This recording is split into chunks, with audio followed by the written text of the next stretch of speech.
Hey guys, my name is Rob Noire and welcome to Jak And Daxter. So this is another game from my youth. I used to play the crap out of Jak And Daxter, Jak 2 and Jak 3, especially Jak 2 and Jak 3, but even the first one, way back on the PS2. What I have loaded up right now is actually the PS3 Remastered collection, because it's the only way to actually get all three of them, and it's in HD, at least 720p, it might even be 1080p, I can't tell at the moment, but we're booting up the original Jak And Daxter, which is a very classic 3D platformer. As you can see there, it said 100%. That's because I actually 100%ed this game way back in the day.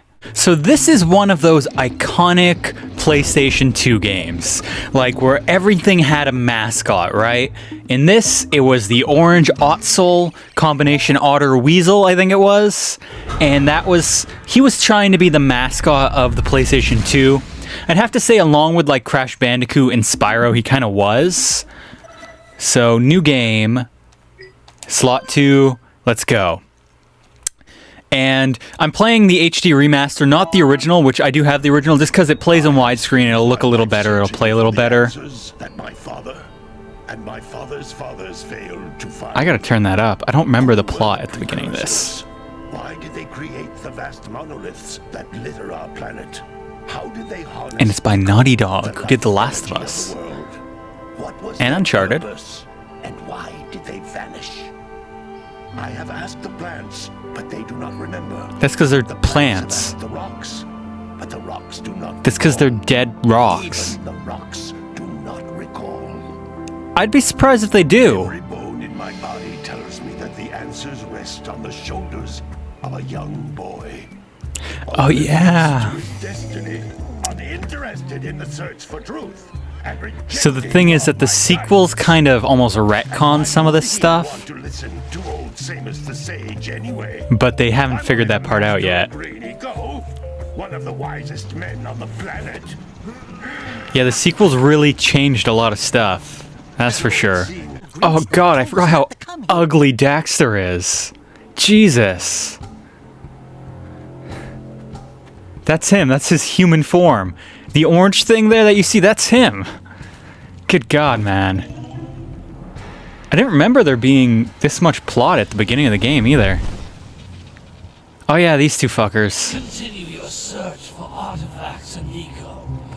If the locals possess precursor items, I'm just gonna kind of let this play for the most part. Deal harshly with anybody who strays from the village.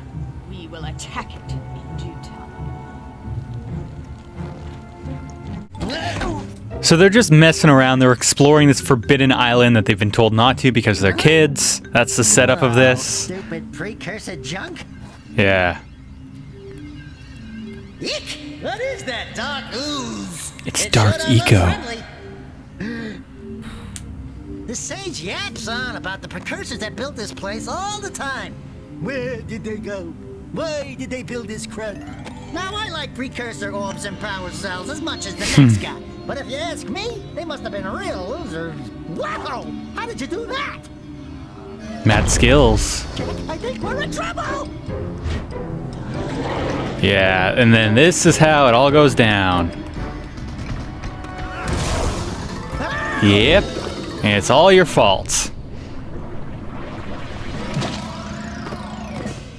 Man, that stung! Oof. I told you we shouldn't have come here, and you listened! I gotta say the animation isn't quite up to par on this. Even though it's an HD remake, you'll see if I ever play the later ones. They really improved the way everything looks. Okay, I'm fine. This is a bit rough. You can tell that this is very early PS2. Yeah.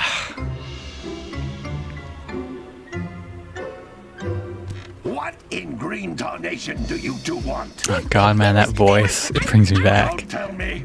Instead of heeding my wisdom, the two of you went mucking around in the only place that I told you not to go.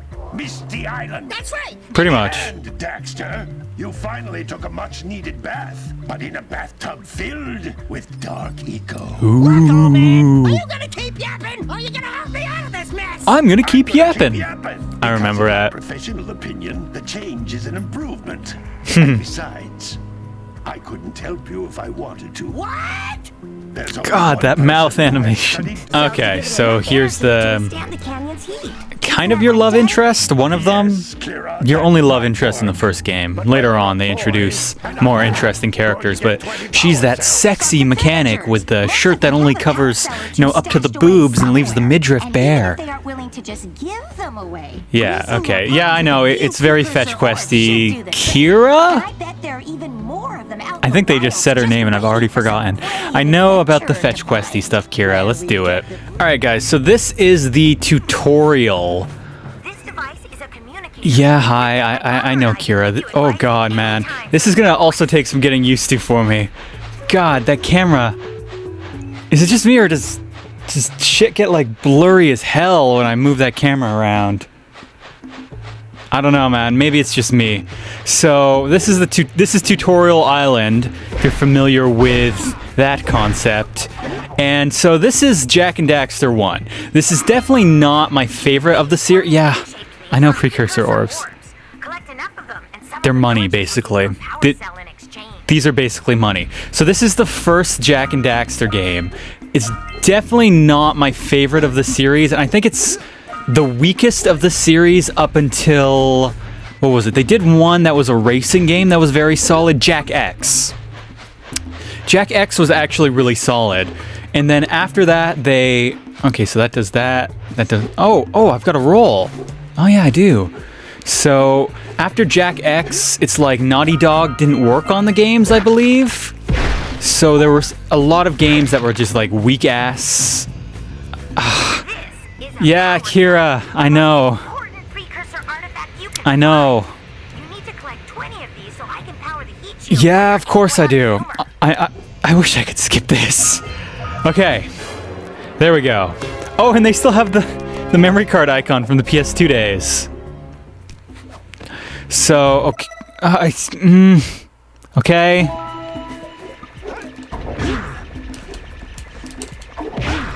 And these are her bugs. One of my scout flies. I know I did. So in a lot of ways, this game is a collectathon in that you're trying to get all this random crap, right? Like there's scout flies, there's precursor orbs, and then there's power cells. And you get 7 scout flies in each area, you get a power cell. You get a certain amount of precursor orbs, which are money. There's a certain amount in the game, and a lot of places you'll trade them for power cells. Kira, I'm just going to talk over you because you are not making this easy for me. And then, yes, that's Blue Eco. Why don't I let you explain? Allows you to run fast, break boxes, and even activate some precursor artifacts when you get near them. You don't say. So the concept of this is that you're in this like alternate world. It's like, obviously it's not the real world, and everything is powered by this energy called eco. And you, and I think it's just you, are actually able to absorb this power for yourself. This is blue eco. So if I grab blue eco, I basically attract shit next to me, and it's like I have electricity in that I can also power various things. And green eco is my health. Cluster you pick up increases the time you can use its power. Yes, I know. That's one thing that hasn't aged well is this tutorial. For example, that's a door that I have to power by using... Yeah, I can't skip. By using the blue eco. And I think there's yellow and red eco that you actually get later on in the game. So what I was trying... he's probably going to tell me that this is a blue eco vent. That's a blue eco vent. More concentrated than the floating clusters. This Yeah. will give you a full charge of blue eco, letting you use it for the maximum time. So, and this will open the door, and they'll probably tell me... Oh, no, they don't tell me about that? Okay. There we go. So, what I was saying, you get this energy, you absorb it, and it gives you kind of powers. It just kind of supercharges what you can do. But I think there's red, blue... I think there's red, yellow, green, and blue. And green is your life. And basically you have 3 hearts. Well, actually, you kind of have 4 hearts. And what you're trying to do is, in this game, collect all the collectibles. And collecting the collectibles... Oh my god, guys! Balls of energy on the ground are a type of eco. Really? I hadn't figured that out yet. One big green one to increase your health. I promise that this is just the tutorial. It gets a lot less annoying when you get out of the tutorial. Thank God. Okay, there, I got all of the orbs for this area. I think I have all the power cells. So I am obviously going to be 100%ing this game. I don't recall much of it being that hard to do. It's just a lot of collectibles. And getting all the collectibles does unlock a secret ending. The secret ending is kind of like the shittiest secret ending in video games. So yeah, let's go through this. I'm sure there's more plot, and then yeah, Green Sage's hut. And then I can kind of talk a little bit more about it. This first episode, maybe I'll make a little bit longer than the next ones. These aren't going to be particularly long episodes, but this first one I guess I will be.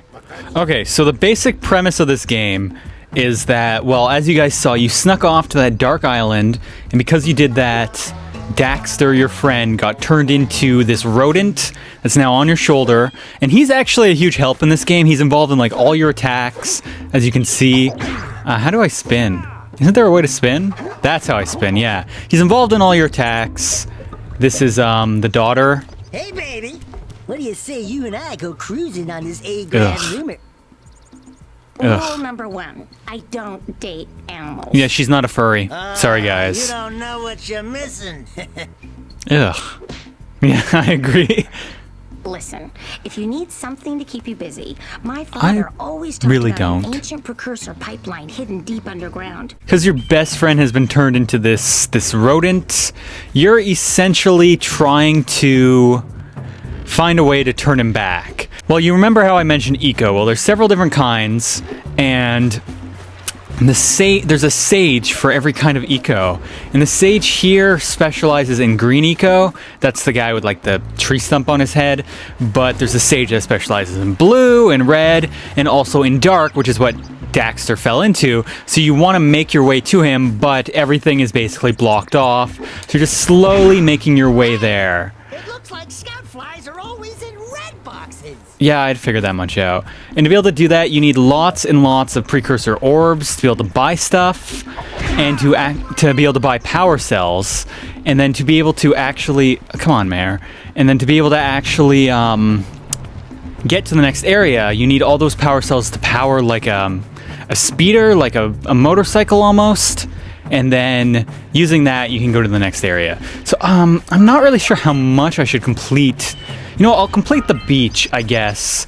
And then next episode, I will complete the rest of the village. And then I guess we'll do like 2 episodes per area. I feel like that feels good. I don't want to do super long episodes because this game is very short. And it's, I don't know, I don't feel like it would really super benefit from it, but I also don't want to do like crazy short, like 10-15 minute episodes, because then it's like, it's going to take way too long. So we'll just try and section this off as best we can. And something that I do gotta say is that while I think the animation is kind of subpar in here, in this game, I do actually really enjoy like a lot of the enemy models and stuff. There we go. Come on, blow these things up for me. Yeah. Blow this one up. Come on. What are you guys doing? Yeah, not close enough. Come on. Blow it up. And so honestly, what this first game reminds me of is almost kind of Mario mixed with Zelda. I feel like there's a little bit of... I feel like there's like some elements of both in this game, which is like a compliment. Like, I don't feel like it's a ripoff. I mean, the mascot idea is definitely far from original, and like I said, this is definitely the weakest game in the entire series, but I do feel like it's still a fun enough game, and I absolutely love Jak 2 and 3. Yeah, that's the vulture, like the fucking vulture from Mario 64, which I just played the other day. I don't think it's up on the channel yet, but yeah. So there's a lot of really fun elements, and this game is still fun. It really does kind of pale in comparison to like Jak 2 and 3, because Jak 2 and 3 were like really good games. Well, this is just like a good game. This is fun. It's kind of like a little bit light on content. Like, it really is just kind of like a a regular collectathon. And you know me, I'm into those. Banjo-Kazooie is my favorite game, or one of my favorite games of all time. Had a lot of fun with A Hat in Time, playing Mario 64. There's a lot of 3D platformers on the channel recently. You know that? I hope you guys are into them. Because if not, I mean, that's kind of what you're getting. I'm at 45. If I get to 50, that piece of heart will be restored. Which is almost like... It reminds me almost of like Sonic with the rings, but not quite. Oh, there's orbs hidden down here. Oh yeah, there are. There's orbs everywhere. There we go, and then he spits it out again. I think I actually got to race him to it. Is that correct? Yeah, I do have to race him to it. What were you saying about the blue eco, Daxter? I didn't hear you. Oh, I think he was saying it would make me go faster, like fast enough to get to it first, but I did it.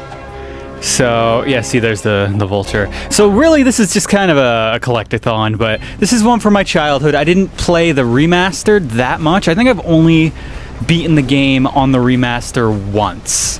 And I think that was, like, enough. I was like, oh, yeah, that was fun. That was, I think, better than the original. Like, I think it controls just a little bit better. Oh, so this is something that actually always gave me trouble. They want you to push these poles up from below. But I could never figure out how to do it. I still don't remember how you're supposed to do it. How do you do this? I remember I always had problems with this as a kid. Like, just something about it, it just never... Oh, that's it! This is a jump that almost never gets used in the game. Like, this is the only time you use it. I was able to get what this does just by, like, being good at video games. Like, I was able to do some crazy jumps to get to the area that those kind of unlock. I remember as a kid not being able to figure that shit out, and it used to annoy the hell out of me. Okay, and these are green eco vents, where if you get them, it fully tops you off. Like, you don't have to worry about anything, so... These are cool. I think breaking all these open will probably net me a power cell. That feels... yeah. So they're actually very generous with the power cells. Most of them aren't that hard to get. And that is something that I actually like about this game, in that the collectibles aren't that hard for the most part to get, because it keeps the game moving. Because I feel like a game like this, you can really get bogged down very easily, but because you're always getting something, like you're never just standing still, I feel like that actually really helps the game. And I gotta admit, using this eco stuff, it does add some fun gameplay elements to it.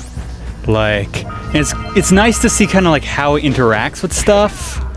This is a quest that I haven't technically triggered yet, but Meet me down here by the egg. yeah, she was gonna ask me to push the egg down, but I knew what she wanted. I didn't have to wait. And there, I got all the special flies, and I think I have the vest. Oh no, there's actually a section of the beach that I can't do yet, because it depends on the other area, so I don't have everything. I feel like I've actually almost done everything I wanted to do in this episode. Let's talk to you. What do you got going on? Hi. I hope the poor dear's okay. He's fine. Here's a power cell for your valor. Okay. Oh, this guy actually comes back, and you see him or things like him in the later games. No. Oh, is he trying to eat him? Look, isn't that cute? It thinks you're its mama. Oh, is that what's going on? I gotta say, the humor, at least in this original game, is kind of lame. Okay, so this guy here is gonna put me on a quest to find his muse, which is one of the more annoying quests in the entire game. I thought for a moment you were my muse. You were my muse! I remember I used to play this game with a friend of mine, Simon, and he always thought this dude was the stupidest shit. He's like, what's a muse? Crazy as a lark. Yeah, and we're just kind of backing away from him like, Ugh. As a matter of fact, without my muse, I just can't sculpt. Even if you get him his muse, he doesn't sculpt. Beauty and everything, you know? Absolute waste of time. So to be able to get his muse, you have to go back to the island where Daxter got turned into a crazy rat creature. So that's kind of like, He doesn't want to do that. And that island is actually tough. Like, that's actually a fairly tough area. That's actually something I should mention is that this game, it's not really hard, but it definitely does have some tricky areas that you have to kind of keep an eye out for. Okay, so the mayor wants the power back. This guy, is there anybody in here? Oh, I think this might actually be your house. And then there's your uncle, which is actually this guy. He's your uncle, but that's actually a plot hole in that he's not your uncle. Hello there, my dear boy. That's not good voice acting. Most inopportune moment. I wish to set off on He needs my money. journey yesterday, He needs I money. seemed to be a spot short on the old Precursor Yeah, he's Legacy. borrowing money from his I would nephew. have my word that I had 90 of them, but I gather that your young friend, you know, the little annoying, miserably ugly one, might have just... I didn't remember that they said that. I like that they acknowledged that Daxter was ugly as fuck. Anyway, would you be kind enough to loan your dear old uncle 90... Yeah, I'll get you 90 orbs. Okay, so we got a power cell from the guy for giving him 90 orbs. How are we doing on this? That's actually, this is something that I appreciate too, is they actually let you keep track of everything. Yeah, there, see? Guys are rock, 50 on 50. Great, the village 6 and 128 on 50. That's something I really appreciate, is that they make it easy to keep track of the collectibles. And same thing with these guys. So that's something I always thought was cool in this game. So, whoa. How do oh yeah, just save. Save in slot 2, yeah. So that's where I'm ending this episode. This was probably going to be a bit longer than the next episodes will be. In the next episode, we will be... Get out of here, yeah. It still has some slightly weird controls because it's PS2 era. But next episode, we'll be clearing out the other area, putting power back everywhere, clearing out the beach, and maybe taking on the boss. We'll see how I feel. So, yeah, guys, thanks a lot for watching. I hope you enjoyed, and as always, I will see you in the next video. Hey guys, my name is Rob Noire, and welcome back to A Hat in Time. So I'm picking this one up pretty much right where I left the last one off. We're still in this. Now, this might be a long episode, so strap in and get ready. We're beating this motherfucker. This level I don't remember at all,